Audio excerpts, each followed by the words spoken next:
Hello दोस्तों, आप सब कैसे हैं? आप सब मस्त हैं?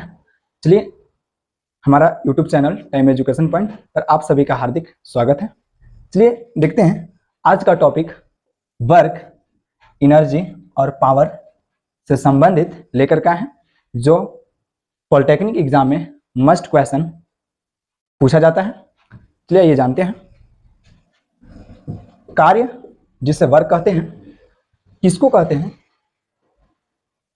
जब किसी वस्तु पर बल लगाया जाता है और वह बल की दिशा में विस्थापित होती है तो उसे कार्य कहते हैं। कोई भी एक पिंड लेते हैं, यदि आप उस पिंड को अगर फोर्स देते हैं, बल लगाते हैं, तो अगर यदि यह वस्तु अगर अपने स्थान में परिवर्तन करता है तब हम कहते हैं कि वह कार्य किया गया है।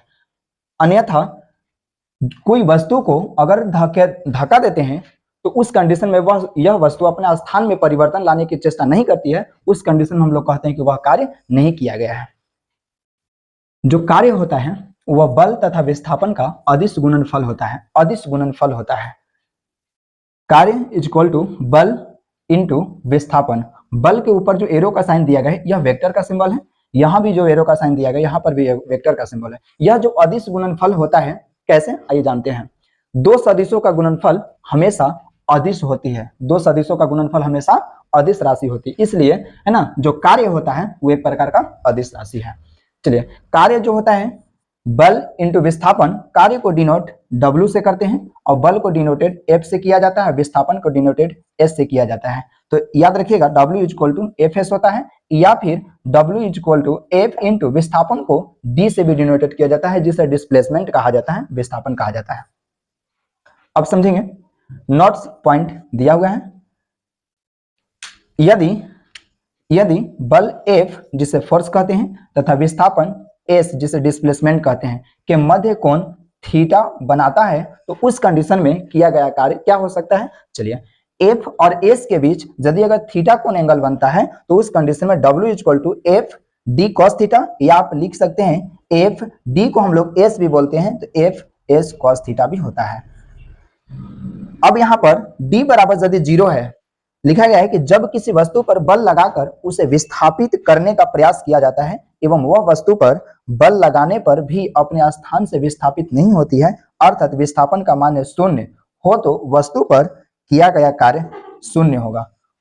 उस कंडीशन में हम लोग जानेंगे कि कोई भी ऑब्जेक्ट है, यदि आप इसे बल लगाते हैं तो बल लगाने के क्रम में यह वस्तु अगर विस्थापित नहीं होती है तो उस कंडीशन में डिस्प्लेसमेंट का जो वैल्यू होता है वह शून्य होता है। जब डी का वैल्यू जब शून्य होता है तो उस कंडीशन में इसमें डी के स्थान पर अगर 0 हम रखते हैं, शून्य अगर मान रखा जाता है तो उस कंडीशन में यह सारे फंक्शन को शून्य बना देता है। इस कंडीशन में हम कहेंगे कि किया गया जो कार्य होगा वह शून्य होगा।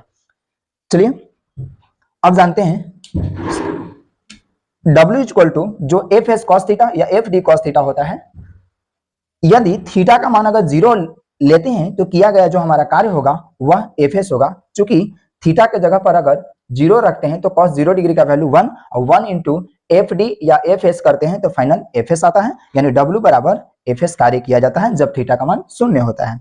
जब थीटा का मान, अगला कंडीशन है कि जब थीटा का वैल्यू अगर 90 डिग्री लेते हैं तो उस कंडीशन में जो हमारा किया गया जो कार्य होता है ना, वो थीटा के जगह पर 90 डिग्री रखने के बाद हल करते हैं तो हमारा कार्य किया गया शून्य होता है। यदि थीटा का वैल्यू 180 लेते हैं तो उस कंडीशन में जो हमारा किया गया जो कार्य होगा वह माइनस एफ एस प्राप्त होती है।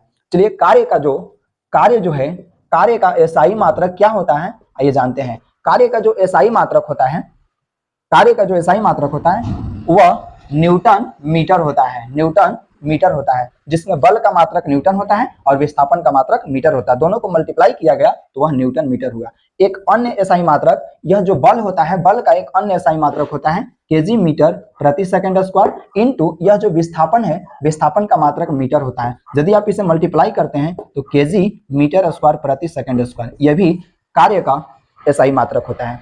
और कार्य का जूल भी होता है, जूल JUL, जूल भी एक कार्य का एसआई मात्रक है जिसे J के माध्यम से डिनोटेट किया जाता है। चलिए, एक जूल बराबर जो होता है वह 10 के पावर 7 अर्ग होता है। एक जूल बराबर 10 के पावर 7 अर्ग होता है, या 1 अर्ग इज इक्वल टू 10 के पावर -7 जूल होता है। जिसमें अर्ग क्या है चलिए जानते हैं। यह जो अर्ग है, यह अर्ग जो है वह कार्य का सीजीएस मात्रक होता है। जिसे अर्ग कहा जाता है। ठीक है, अब यहाँ CGS का मतलब होता है सेंटीमीटर ग्राम सेकेंड, जो कार्य का CGS मात्रक होता है। कार्य जो होता है एक अदिश राशि है, यह अदिश राशि है। कार्य कौन सी राशि है? एक अदिश राशि। अदिश राशि क्यों है? क्योंकि यह हमेशा परिणाम के साथ दिशा नहीं दर्शाता, यह केवल परिमाण होती है, दिशा नहीं होती है। और कार्य की जो विमा होती है, कार्य की जो विमा होती है वह ml स्क्वायर T यूनिवर्स 2 होता है। कार्य जो होता है, कार्य धनात्मक प्लस ऋणात्मक माइनस और शून्य तीनों होता है। धनात्मक कब होता है? जब बल और विस्थापन जब एक ही दिशा में होती है, जब बल और विस्थापन जब एक ही दिशा में होती है तो उस कंडीशन में किया गया जो कार्य होगा वह धनात्मक होगा। और जब विस्थापन बल के विपरीत दिशा में होगी तो उस कंडीशन में किया गया कार्य ऋणात्मक होगी। और जब कोई वस्तु को जब धकेलते हैं वह अपने स्थान में विस्थापित नहीं होती है तो उस कंडीशन में जो किया गया कार्य होगा वह शून्य होगा। Thank you.